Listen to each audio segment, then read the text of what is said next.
Okay, I don't think you asked me for this, but I was interested to watch this since I got Netflix. It's one of the first shows I watched at Netflix, and don't expect these to come out immediately because, one,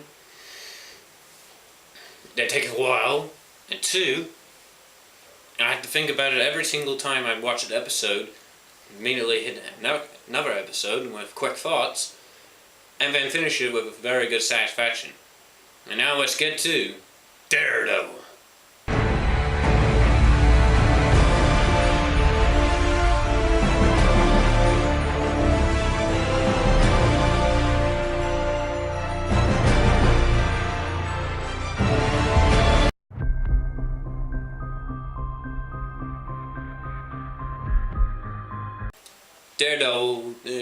Daredevil TV show exclusive to Netflix is set in the Marvel Cinematic Universe. Don't expect any Avengers cameos like Iron Man, Captain America, Thor, Hawkeye, Black Widow, and all that.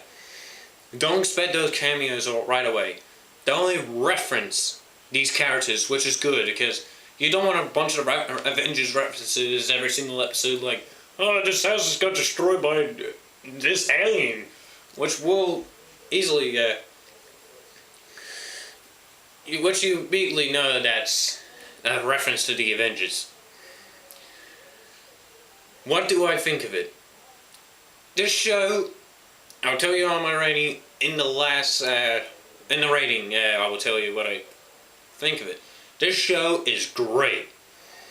It has performances by the actors they selected to play these characters, including Charlie Cox's Daredevil, and Matt Murdock / Daredevil, I mean. He does a very good performance, and I've forgotten he was in The Theory of Everything. As, we don't want to talk about that, but he's very good at it. And when he's a black vigilante, he puts Daredevil as high speed. And I have not seen the movie version of Daredevil, and I'm glad I didn't watch it before this TV show, which I believe, with TV shows, he can do it right. And that's what they could do for characters' origins. Make a TV show, just show the origins, and then movies are the big storyline, a major event. And then the TV show just follows their events, like beating out bad guys. Yeah, and the guy who plays Foggy, he's very good. Like, he's able to pull off the friendship and chemistry with Charlie Cox's Daredevil. He's really, really talented, and all the cast, including Vincent D'Onofrio, he does a very, very good villain portrayal of Kingpin. He's really good. Like, he's better than every single Marvel villain they put out, including Loki. I'm calling it now. Wilson Fisk is the best Marvel villain that they ever put out, and the best superhero villain since the Joker. I'm calling that. My opinion, not yours. Then judge me.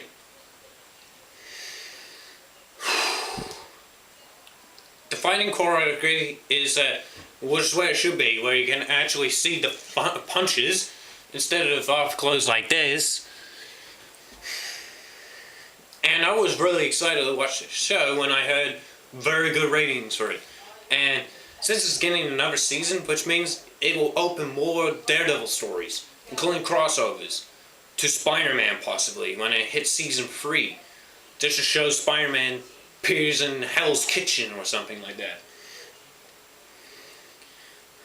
Is there anything else to talk about before I get straight to the ratings? Alright. I will make a spoiler segment of a review, which is right now, so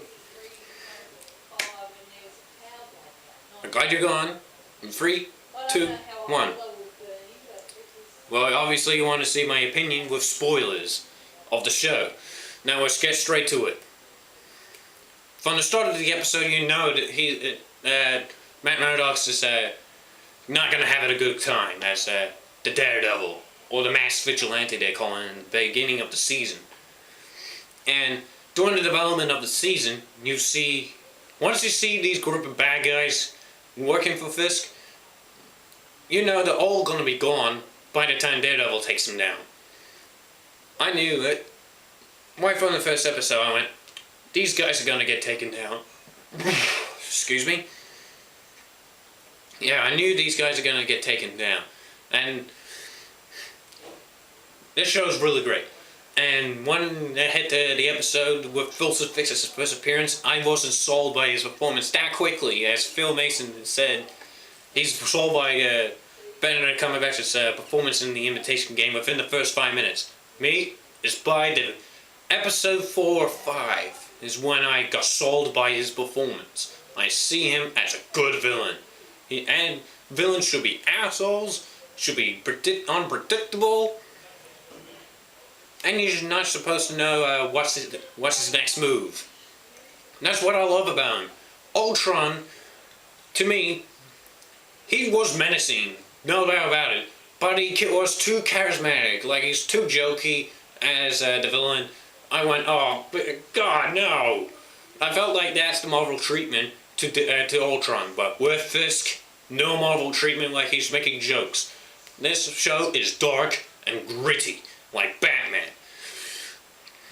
I'm honestly saying to you folks, you need to watch this show if you're dissatisfied with Ultron. If you're dissatisfied with Ultron, watch Wilson Fisk's the character in the show. You will be on your seat. He may be very nice to you at first, and then he will kick your ass and kill you.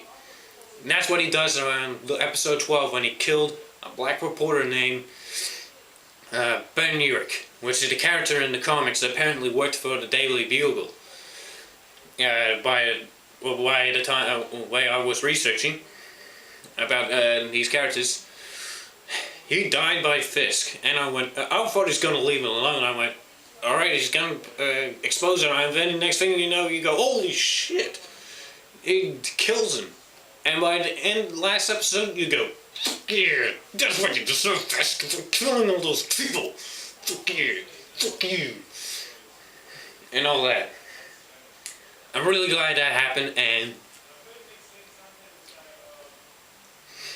I think that's all I have to say about Fisk. Now to the character's journey, since it's still on the spoiler segment. Matt Murdock and Nelson Foggy, whatever his first name was, I'm going to research it. I will put it on screen when I figure out his name. Yeah, they both have a very good chemistry. They will hit on a breaking point around episode 10 when he figured out that the Black Vigilante was Matt Murdock.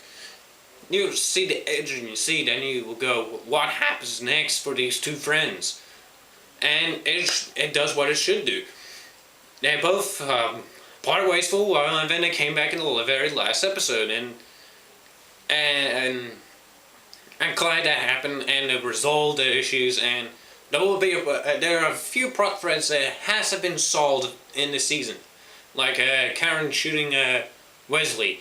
That wasn't resolved. I imagine that's going to be a heavy point in season 2 when Matt Murdock discovers that she was troubled by when the Wilson Fisk incident was going on. That's what you imagine that. During the season, you will feel sorry for these characters, including Fisk. You discover that Fisk has an abusive childhood.